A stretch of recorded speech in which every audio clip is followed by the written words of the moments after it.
Assalamualaikum warahmatullahi wabarakatuh. Alhamdulillahirabbil alamin wassalatu wassalamu ala asyrafil anbiya'i wal mursalin sayyidina Muhammadin wa ala alihi wa sahbihi ajmain, amma ba'du. Ila hadratin nabiyil mustafa rasulillahi sallallahu alaihi wasallam wa ila muallif hadzal kitab al-fatihah. A'udzu billahi minasyaitonir rajim. Bismillahirrahmanirrahim. Alhamdulillahirabbil alamin. Ar-Rahmanir-Rahim, Maliki yaumiddin. Iyyaka na'budu wa iyyaka nasta'in. Ihdinas siratal mustaqim, siratal ladzina an'amta 'alaihim ghairil maghdubi 'alaihim waladdallin. Amin. Bapak Ibu, para jamaah Masjid Al-Maghfirah rahimakumullah. Alhamdulillahirabbil alamin. Kita panjatkan puji syukur kehadirat Allah Subhanahu wa taala. Kita masih diberikan rahmat dan nikmat. Alhamdulillah kita dapat melaksanakan sholat maghrib berjamaah yang dilanjutkan dengan majelis ta'lim. Mudah-mudahan amal baik yang kita kerjakan semuanya diterima oleh Allah Subhanahu wa ta'ala. Amin. Allahumma amin. Salawat dan salam semoga selalu dilimpahkan kepada Rasulullah Muhammad sallallahu alaihi wasallam. Beliau yang kita harapkan syafaatnya kelak di hari akhir.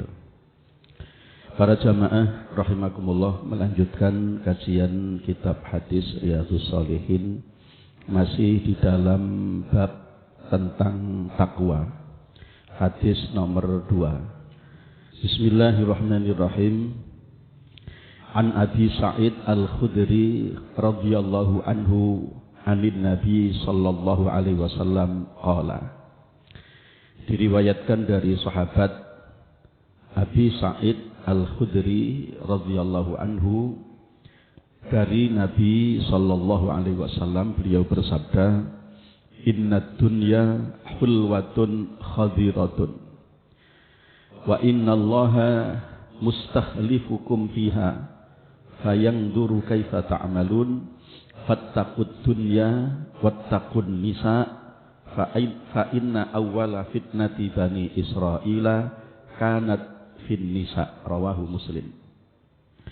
Diriwayatkan dari sahabat Abu Sa'id Al-Khudri radhiyallahu an dari Nabi sallallahu alaihi wasallam, beliau bersabda, sesungguhnya dunia itu manis. Jadi khulwatun itu artinya manis. Khadiratun juga hijau. Ini ungkapan-ungkapan simbolik. Maksudnya dunia ini manis, itu berkaitan dengan rasa. Semua orang itu kepingin hidup enak di dunia dan kepingin memiliki segala-galanya di dunia. Karena dunia ini manis. Jadi hulwatun itu di sini ada pada rasa. Khadiratun, dunia ini hijau. Hijau itu artinya simbol dari warna, di mana kita ini senang sekali dengan melihat yang segar-segar.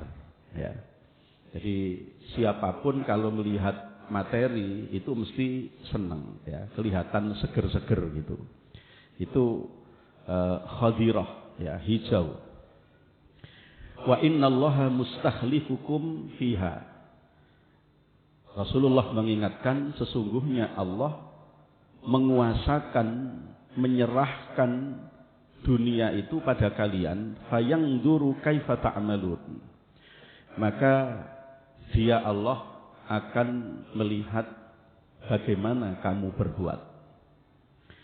Karena itu fattaqud dunya, maka takutlah kamu akan dunia, wattaqun nisa, dan takutlah kamu akan perempuan.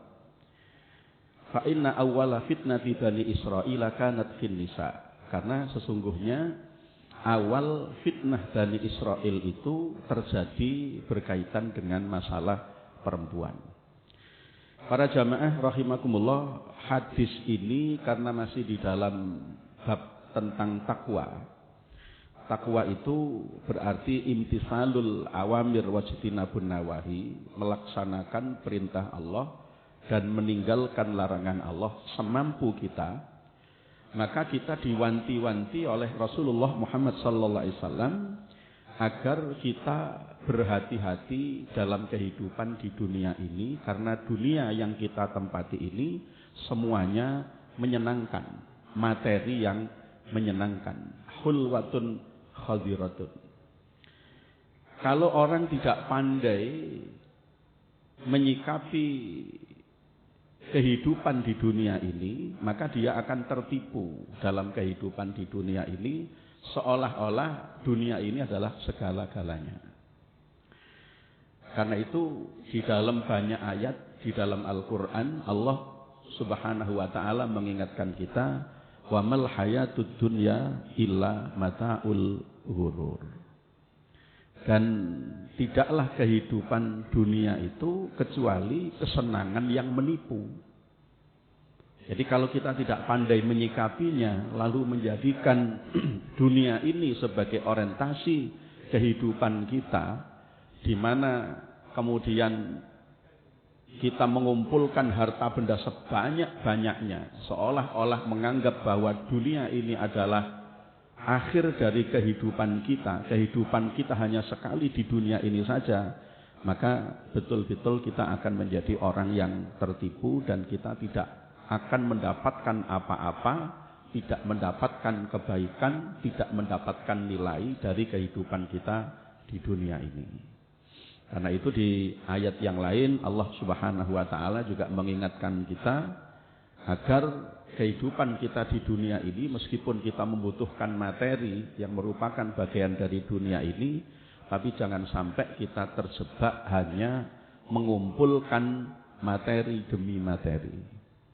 Wailul likulli humazatil lumaza allazi jama'a malau wa'addada. Jadi orang-orang yang mengumpulkan harta benda dan lalu dia menghitungnya terus setiap hari, dia lupa bahwa dunia ini, materi ini hanya bersifat sementara dan harus dipakai semuanya di jalan Allah untuk ketaatan kepadanya dan untuk meninggalkan larangannya, sehingga dia kemudian bekerja keras tapi tidak sholat, punya harta banyak tapi tidak dikeluarkan zakatnya, tidak dikeluarkan sedekahnya, tidak ditunaikan kewajiban-kewajibannya seperti haji bagi yang mampu, maka harta benda yang seperti itu tidak ada gunanya dan tidak bisa menolong dirinya.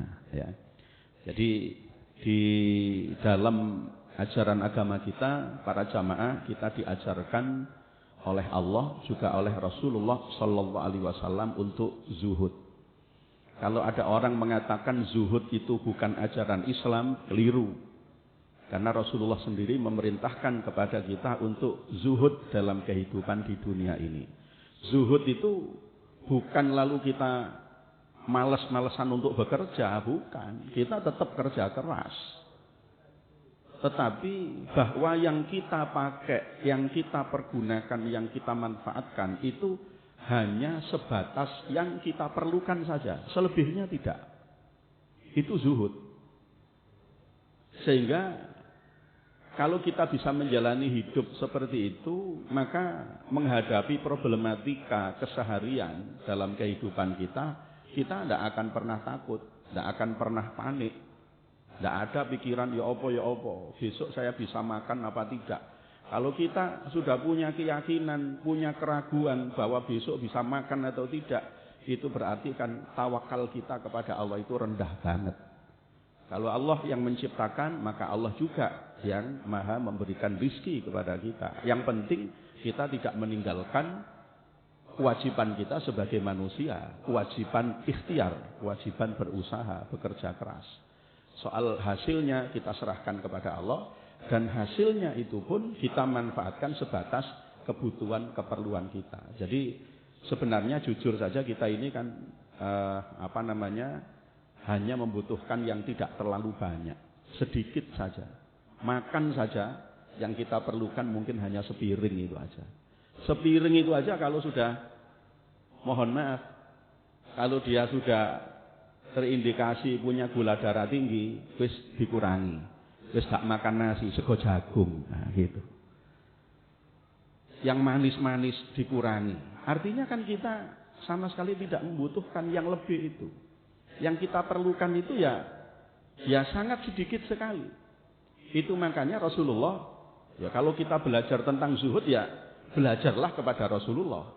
Cuman kalau belajar kepada Rasulullah kan kayaknya jauh banget jarak kita dengan Rasulullah. Maka kita punya kiai, kita punya masyayikh, kita punya guru, kita belajar dari beliau-beliau itu bagaimana aplikasi akhlak tasawuf termasuk zuhud dalam kehidupan sehari-hari. Ya. Jadi zuhud itu sikap sikap kita di dalam melihat bagaimana kehidupan di dunia ini. Kalau orang tidak zuhud sama sekali ya naudzubillahi min dzalik, akhirnya dia menjadi orang yang istilahnya kedonyan. Kedonyan itu ya dia tertipu, terlena oleh materi yang ada di dunia ini, sehingga pada akhirnya ketika dia kembali kepada Allah yang ada adalah penyesalan, ya, karena tidak ada amal soleh yang bisa dipersembahkan di hadapan Allah Subhanahu wa taala. Jadi kita oleh Rasulullah diingatkan untuk hati-hatilah dengan dunia. Hati-hatilah dalam kehidupan di dunia. Jadi semua yang ada di dunia ini adalah materi. Ya. Jadi Rasulullah di dalam hadis yang lain beliau mengajarkan kepada kita ad-dunya mazra'atul akhirah. Dunia itu adalah tempat menanam bagi kita untuk nanti kita petik hasilnya di akhirat. Ya. Kalau tanaman kita itu banyak, ya kita panennya akan banyak juga macam-macamnya. Kalau tanaman bibit yang kita tanam, yang kita sebar itu juga banyak, insya Allah panennya akan melimpah. Ya. Tetapi kalau kita tidak pernah menanam, kita tidak akan pernah menikmati hasilnya, tidak akan pernah memanen. Ya. Ini yang pertama, Rasulullah mengingatkan kita untuk waspada, hati-hati dengan dunia. Yang kedua, Rasulullah mengingatkan kepada kita untuk hati-hati dengan perempuan. Wattaqun nisa. Maksudnya hati-hati dengan perempuan itu apakah kita ini mesti kalah dengan istri itu? Bukan itu. Tapi yang dimaksud dengan hati-hati dengan perempuan itu jangan sampai karena kita ini mencintai istri, ya, lalu kemudian perbuatan kita itu menyimpang jauh dari tuntunan Rasulullah Muhammad sallallahu alaihi wasallam dan dari ajaran Allah Subhanahu wa taala.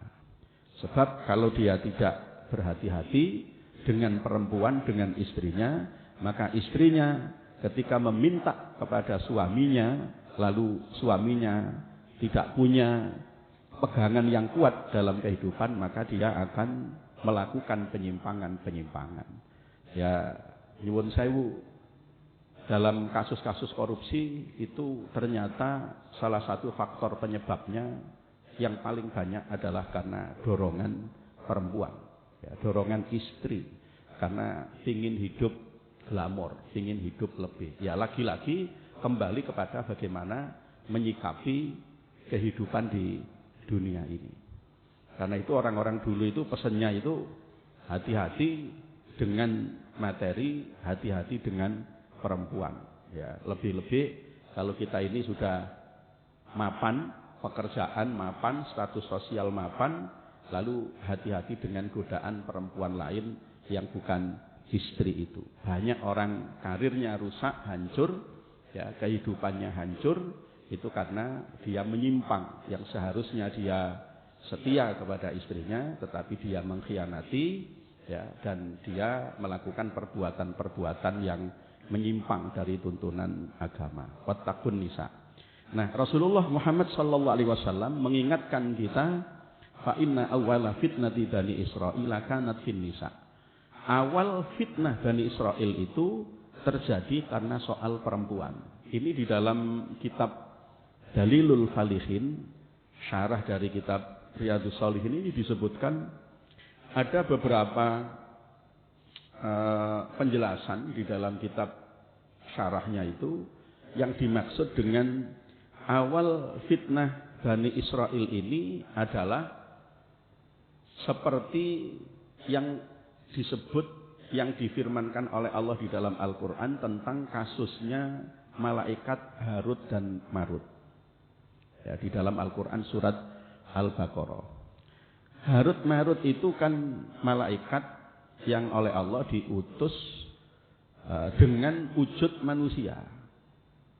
Mestinya malaikat itu kan tidak boleh tergoda dengan perempuan, karena malaikat itu tidak punya nafsu, hanya akal.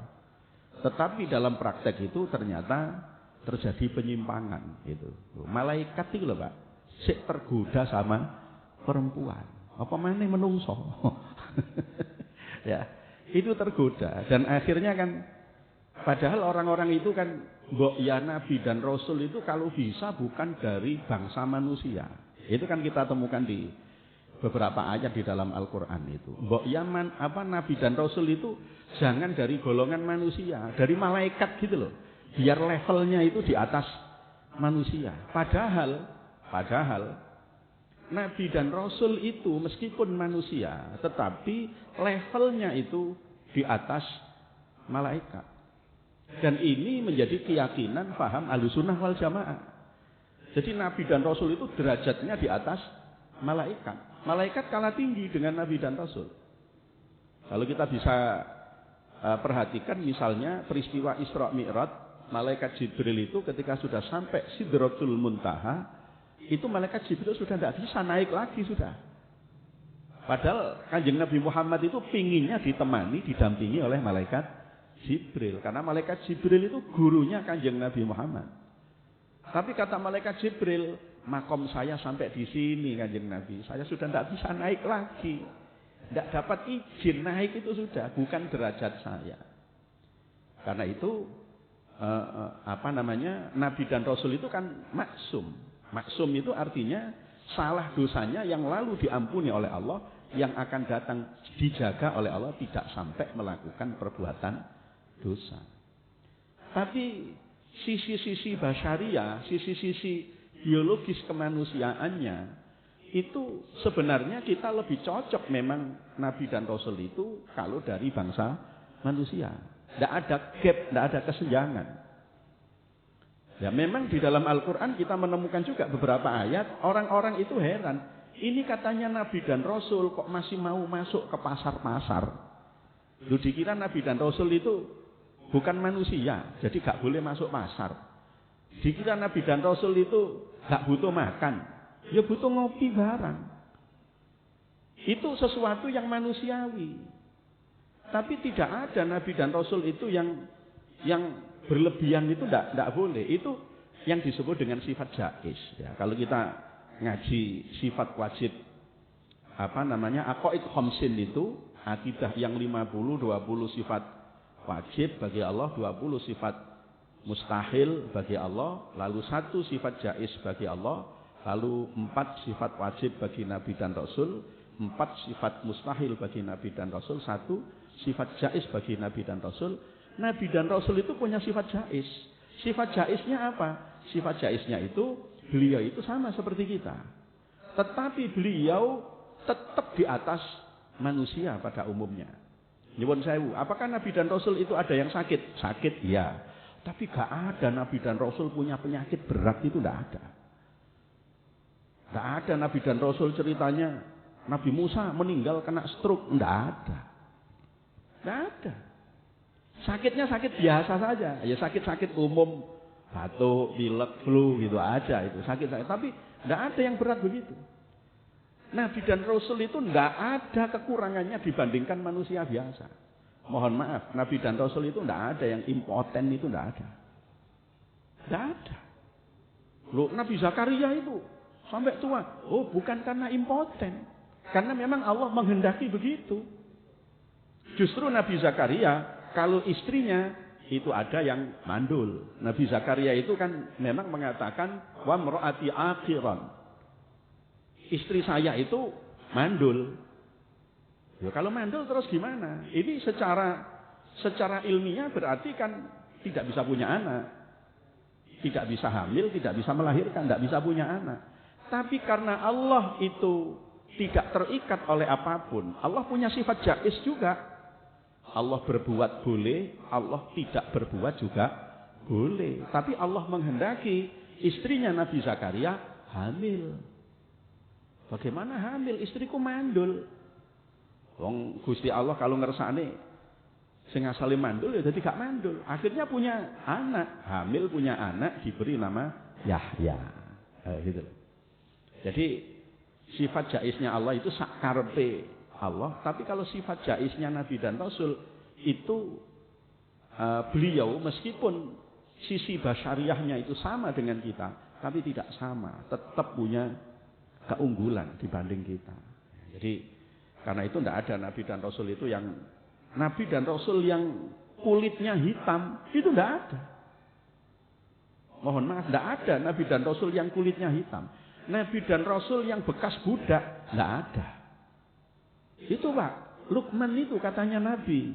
Sehingga namanya diabadikan menjadi nama surat di dalam Al-Quran di juz 21. Luqman itu ulama-ulama mengatakan dia bukan Nabi. Dia orang alim aja, ulama, karena dia bekas budak. Kulitnya hitam. Kulitnya hitam. Jadi tidak ada Nabi yang kulitnya hitam. Mohon maaf, Nabi yang matanya buta, tidak ada.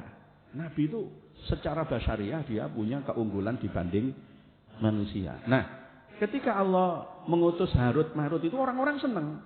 Ya mestinya gini loh. Nabi yang diutus itu malaikat. Ojo menungso, tapi ternyata malaikatnya tergoda dengan perempuan, ya, tergoda dengan perempuan karena malaikatnya sudah berwujud manusia. Makanya malaikat itu kalau berwujud manusia itu juga bukan kehendak dirinya, tapi itu kehendak Allah Subhanahu wa taala. Kita mungkin masih ingat hadis tentang yang kemarin di bab muraqabah itu ada malaikat yang berwujud manusia diperintah oleh Allah diutus untuk menguji 3 orang yang sakit belang, yang kepalanya botak, yang matanya buta. Tapi malaikat gak boleh kemudian sakarepe dhewe, aku tak kepingin dadi menungso ae, ben iso tuku es campur, gak boleh. Karena dia ndak punya nafsu. Tapi kasusnya Harut Marut itu dianggap menyimpang. Maka akhirnya bisa disimpulkan ndak ada jaminan manusia itu kalau kepada mereka diutus malaikat sebagai nabi dan rasul, mereka mesti taat kepada Allah. Karena ketaatan itu bukan karena yang membawa itu malaikat atau manusia, karena kembali lagi kepada keimanan kepada Allah Subhanahu wa taala. Ya, jadi ini ada yang menyebut Harut Marut. Itu di dalam kitab Dalilul Falihin juga disebutkan versi lain yang dimaksud dengan awal fitnah Bani Israel itu terjadi karena soal perempuan. Itu karena ada perempuan yang ahli ibadah yang oleh Allah dia disiksa di dalam neraka gara-gara seekor kucing yang mati tidak dia beri makan. Itu cerita itu ternyata cerita Israiliyat. Peristiwa itu peristiwa Israiliyat. Artinya perempuan itu adalah perempuan Bani Israel. Perempuan Bani Israel. Ya, jadi itu menjadi fitnah pertama kaum Bani Israel. Berarti itu ceritanya lama banget ya. Intinya saya panjenengan kita ini diingatkan oleh Rasulullah SAW tentang bahaya mencintai dunia dan bahaya mencintai perempuan. Ya, jadi berhati-hatilah. Ya. Karena itu para jamaah supaya kita paham bahwa suami itu tidak wajib taat kepada istri. Tapi kalau istri wajib taat kepada suami. Jadi kalau suami taat kepada istri rusak semua. Karepe wong wedok turuti kabeh. Ya, itu lalu menjadi tidak baik. Menjadi tidak baik ya untuk diri sendiri, untuk keluarga dan untuk agama kita. Tapi istri berkewajiban taat kepada suami. Suami berkewajiban memberikan nafkah lahir batin kepada istri. Karena itu menjadi kewajiban utamanya. Kewajiban utama istri wajib kepada suami. Kita lanjutkan hadis nomor 3. Ani bin Mas'udin radhiyallahu anhu anna Nabiyya sallallahu alaihi wasallam kana yaqul, diriwayatkan dari sahabat Abdullah ibnu Mas'ud radhiyallahu an bahwa Nabi Muhammad sallallahu alaihi wasallam bersabda, berdoa, Allahumma inni as'alukal huda wat tuqa wal afafa wal ghina, rawahu Muslim. Allahumma, ya Allah, ini sesungguhnya aku as'alukal huda, aku meminta kepadamu al-huda, petunjuk hidayah. Wattuqa, aku minta kepadamu takwa, ketakwaan. Wal afafa, aku minta kepadamu supaya aku ini bisa menjaga kehormatan diriku. Wal ghina, aku minta kepadamu kekayaan. Kekayaan di sini maksudnya itu kecukupan materi, bukan kekayaan dalam arti kaya itu berlebih-lebihan itu. Jadi kecukupan. Jadi kaya di sini dimaknai kecukupan. Rawahu Muslim, hadis ini hadis sahih riwayat Imam Muslim. Para jamaah, ini doa ini kalau bisa kita hafal ya.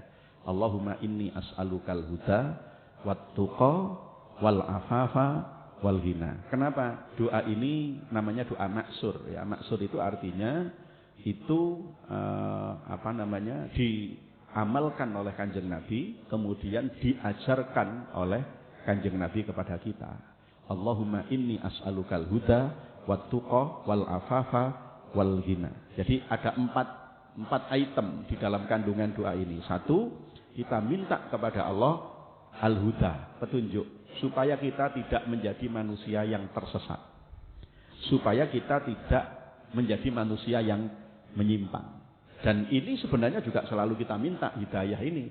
Setiap kali kita sholat, setiap kali rakaat itu kita akan membaca Fatihah.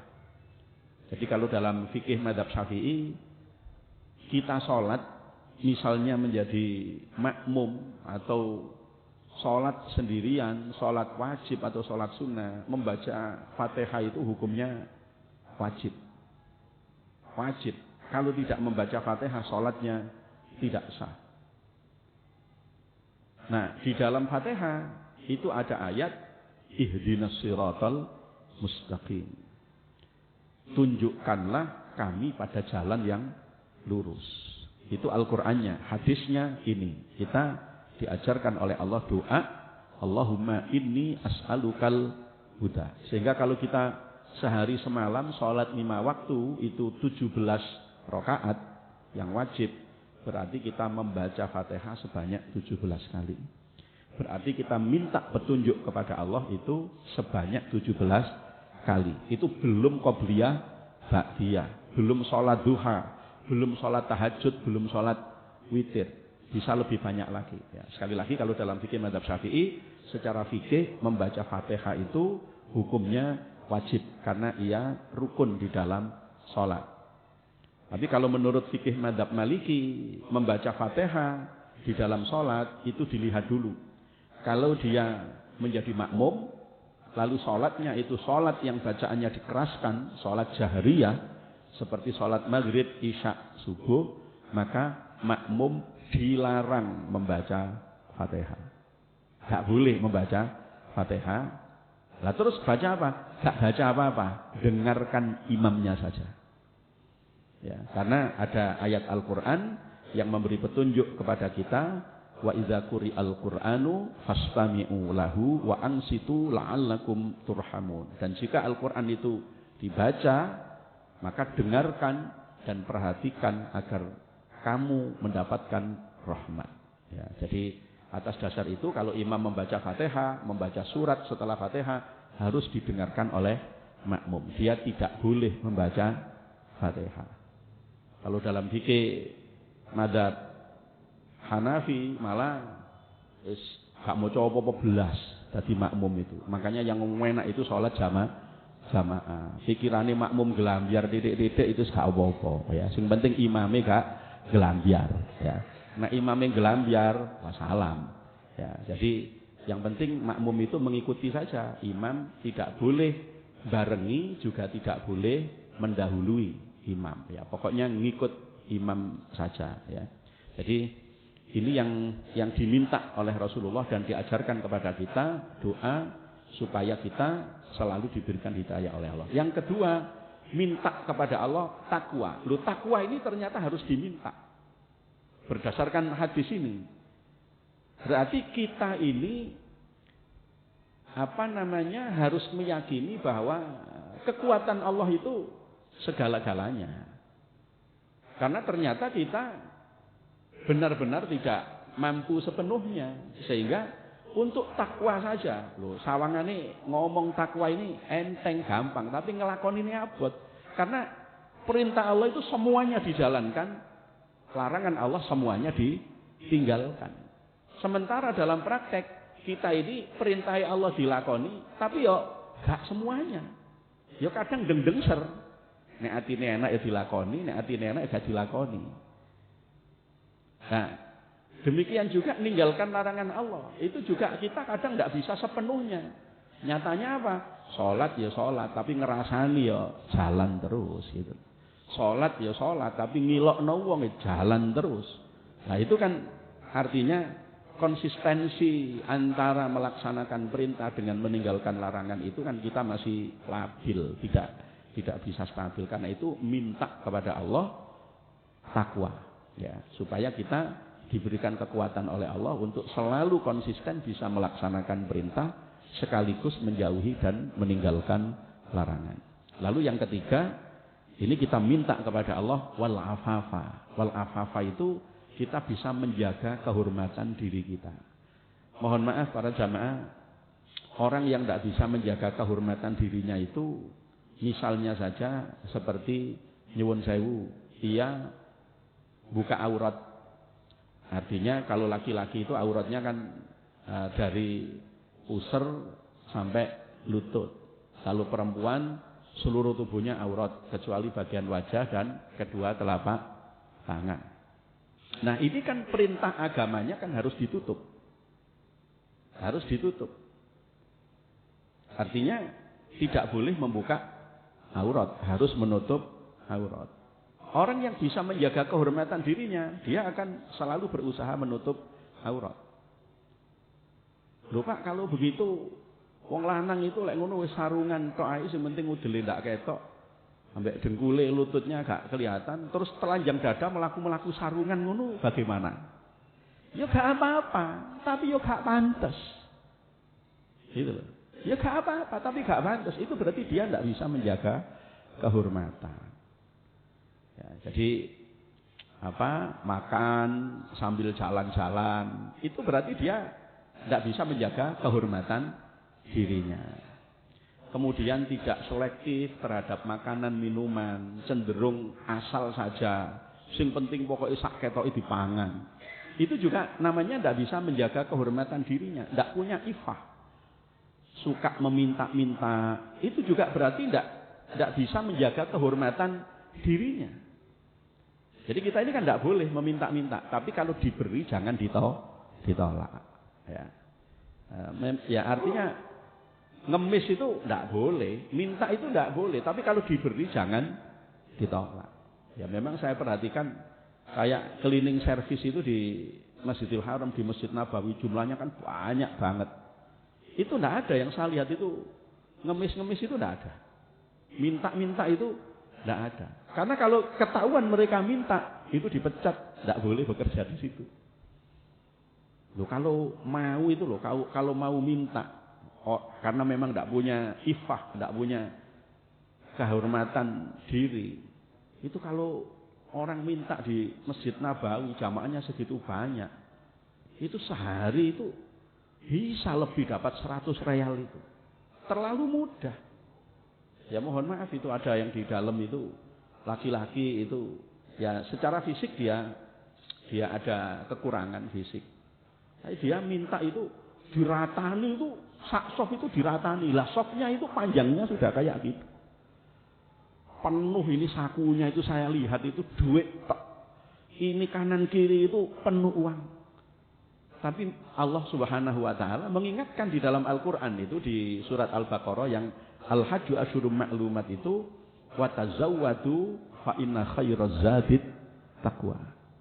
berbekallah kamu ketika kamu haji, ketika kamu umroh, aja bonek. Apa bonek itu, Pak? Bondo nekat. Wis gak sangu apa jare. Oh itu jenenge bondo nekat. Engko nduk kono njaluk-njaluk. Itu oleh Allah diingatkan, wa tazawwadu, berbekallah kalian. Fa inna khairaz zati taqwa, maka sebaik-baik bekal itu adalah takwa. Takwa itu di situ. Nyuwun sewu bukan hanya takwa dalam arti melaksanakan perintah Allah, meninggalkan larangan Allah, bukan itu. Tapi maksudnya adalah, maka sebaik-baik bekal itu adalah takut jangan sampai kamu menjadi peminta-minta di tanah suci. Itu penafsiran sebagian ulama begitu. Kenapa kok kemudian ditafsirkan seperti itu? Karena ternyata ayat itu memiliki sababun nuzul. Orang-orang Yaman itu kalau haji suka meminta-minta. Mereka tidak bawa bekal, tapi begitu sampai Mekah mereka minta-minta. Oleh Allah diingatkan, wa tazawwadu fa inna khairaz zadi taqwa, supaya tidak minta-minta. Nah, kita ini kalau minta-minta itu malu banget itu. Karena Rasulullah di dalam beberapa hadis itu mengingatkan orang yang pekerjaannya meminta-minta itu nanti di akhirat itu tidak ada yang tersisa dari tubuhnya kecuali hanya kulit dan tulangnya saja. Dia tidak ada dagingnya. Na'udzubillah min dzalik. Padahal sekarang ini minta-minta itu sudah jadi profesi. Ya, misalnya yang kapan hari viral itu ada orang pagi sampai sore minta-minta, pulang naik Avanza. Nah, iki ya apa pengemis. Jadi Avanzanya ditaruh di sebuah tempat, nanti kalau kerjaannya sudah selesai, ngemisnya sudah selesai, dia pakai mobil Avanza itu pulang. Ada lagi yang dipul itu, Pak. Dipul itu artinya di drop di sebuah tempat, nanti kalau sore dijemput lagi. Na'udzubillahi min dzalik. Itu dhaifah namanya. Ya, kita pun juga demikian. Tapi kalau diberi jangan ditolak. Rasulullah sendiri kalau diberi beliau tidak pernah menolak. Ya, tidak pernah menolak. Asalkan bukan zakat, ya, itu Rasulullah masih mau menerima karena hadiah itu halal. Tapi kalau zakat, sedekah, Rasulullah tidak halal untuk menerima itu, ya. Dan itu termasuk yang sifatnya khususiyah pribadi untuk Rasulullah. Kemudian yang keempat yang kita minta kepada Allah adalah wal ghina. Ghina itu artinya kecukupan. Nanti di hadis yang lain disebutkan wal ghina, ghinan nafsi. Kekayaan itu yang dimaksud adalah kekayaan hati. Kekayaan hati itu berarti kita merasa cukup dengan apa yang diberikan oleh Allah Subhanahu wa ta'ala. Orang itu kalau tidak merasa cukup, merasa kurang saja, itu mesti alamatnya bukan menjadi orang baik. Na'udzubillahi min dzalik. Dan manusia ini kalau kecenderungan hidupnya, orientasinya materi, dia tidak akan pernah memiliki yang namanya sifat qanaah. Qanaah itu merasa cukup dengan pemberian Allah. Selalu merasa kurang. Dan tidak ada yang bisa menghentikan itu kecuali saat dia mati kembali menghadap Allah Subhanahu wa ta'ala. Jadi makanya orang mati itu kan kalau bayi itu dulu tangannya kan gegem gini ya. Kalau orang mati itu kan sudah tangannya ngelepas gini. Seolah-olah secara simbolik itu dia sudah mengumpulkan banyak dunia selama hidupnya, tapi ketika dia mati harus dilepas semua itu dan tidak ada yang dibawa kecuali hanya iman dan amal soleh. Ini selalu kita minta kepada Allah. Hadis nomor 4 saya lanjutkan. An Abi Tharif Adi ibni Hatim At-Ta'i radhiyallahu anhu qala. Diriwayatkan dari sahabat Abi Tharif ya, An Abi Tharif. Diriwayatkan dari sahabat Abi Tharif Adi bin Hatim At-Ta'i radhiyallahu an qala, ia berkata, sami'tu Rasulullah sallallahu alaihi wasallam yaqul, saya mendengar Rasulullah Muhammad sallallahu alaihi wasallam bersabda, man halafa ala yaminin summa ra'a atqa lillahi minha falyati at-taqwa, rawahu Muslim. Saya telah mendengar Rasulullah sallallahu alaihi wasallam bersabda, barang siapa yang telah bersumpah dengan nama Allah tidak akan berbuat sesuatu, kemudian ia berubah pikiran, ia berpendapat sekiranya ia berbuat apa yang telah disumpahkan tidak dilakukan itu lebih dekat kepada takwa, maka harus mengubah sumpahnya dengan menebus sumpahnya, yaitu mengerjakan kafarat, tebusan sampah itu kemudian dikerjakan apa yang dipandang lebih dekat kepada takwa. Hadis riwayat Imam Muslim, hadis sahih. Jadi maksudnya begini, Bapak para jamaah. Kita ini tidak boleh sumpah untuk melakukan perbuatan yang tidak baik. Misalnya begini, sumpah wallahi mari isa iki aku ngejak mendem konco-konco. Loh ini kan sumpah, tapi sumpahnya sumpah jelek. Ngajak mendem konco. Ini secara agama tidak boleh dikerjakan. Loh tapi saya sudah sumpah ya Pak. Sudah sumpah Pak saya. Gak boleh dikerjakan ini. Dan dia harus menebus sumpahnya itu dengan melaksanakan puasa selama 3 hari. Untuk menebus sumpah. Atau ada orang nazar. Aku nazar, dongakno sawaku payu. Nek sawaku payu, sak-RT iki tak tukokno bir kabeh. Nazar ini.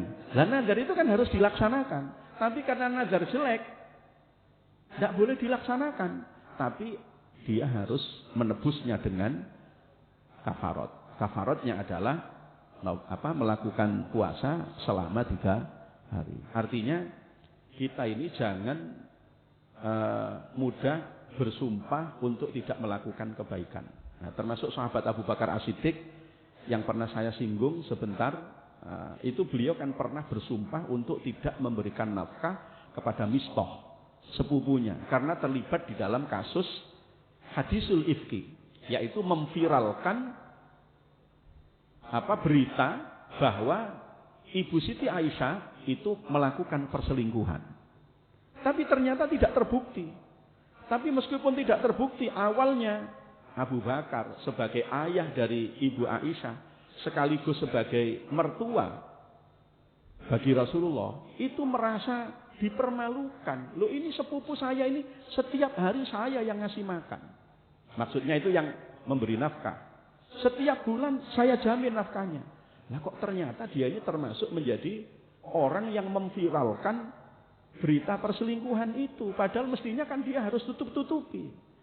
Manusiawi, jengkel, emosi, akhirnya sahabat Abu Bakar sumpah, demi Allah, mulai sekarang saya tidak akan lagi memberikan nafkah kepada sepupu saya, Mistah itu. Jadi sumpahnya kan sumpah jelek. Sumpah jelek itu di sini nyetop bantuan. Jadi kalau ada orang sumpah nyetop bantuan, itu jelek berarti dia itu. Seperti sahabat Abu Bakar. Maka Allah mengingatkan kepada sahabat Abu Bakar, apakah kalian tidak suka apabila Allah mengampuni dosa kalian? Ala tuhibbuna ayyaghfirallahu lakum.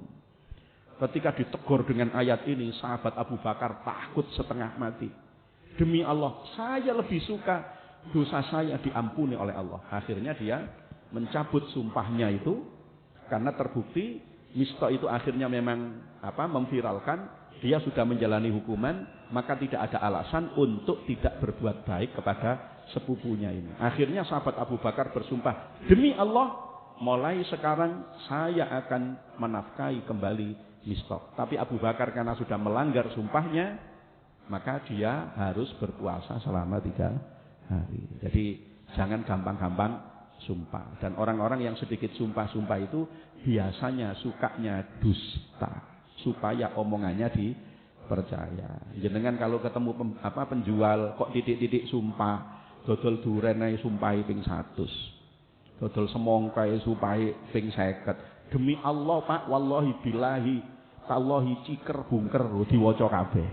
Ya, kulaane tok gak oleh. Padahal kulaane ku oleh, mek kari batine sing durung akeh ngono tok.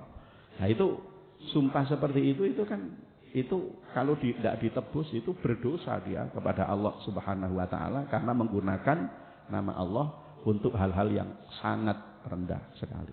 Para jamaah sudah isya ini nggih. Nah, mudah-mudahan yang saya sampaikan bermanfaat dan mudah-mudahan kita selalu diberikan hidayah oleh Allah Subhanahu wa taala dapat meningkatkan keimanan dan ketakwaan kita kepada Allah. Amin Allahumma amin. Yang terakhir mohon bantuan Fatihah, insyaallah Senin depan saya dapat tugas berangkat umroh 9 hari.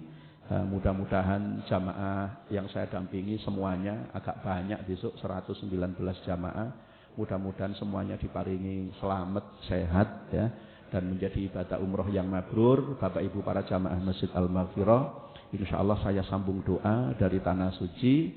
Mudah-mudahan panjenengan ditakdir oleh Allah dapat menunaikan ibadah haji dan umroh. Ala hadziniyah wa ala kulli niyatin shalihatin. Al-Fatihah. Bismillahirrahmanirrahim. Alhamdulillahirabbil alamin arrahmanir rahim maliki yaumiddin iyyaka na'budu wa iyyaka nasta'in ihdinas siratal mustaqim siratal ladzina an'amta 'alaihim ghairil maghdubi 'alaihim waladdallin amin. Allahumma shalli wa sallim wa barik ala sayyidina Muhammad wa ala ali sayyidina Muhammad walhamdulillahirabbil alamin. Allahumma anfa'na bima 'allamtana wa 'allimna ma yanfa'una wa zidna ilman nafi'ah. Allahumma alif baina qulubina wa aslih dzata bainina wahdina subulas salam. Rabbana atina fid dunya hasanah fil akhirati hasanah wa qina adzabannar. Wa sallallahu ala sayyidina Muhammadin wa ala alihi wa sahbihi wasallam. Walhamdulillahi rabbil alamin. Subhanakallahumma wa bihamdik asyhadu an la ilaha illa anta astaghfiruka wa atubu ilaik. Wallahu a'lam bissawab. Assalamualaikum warahmatullahi wabarakatuh.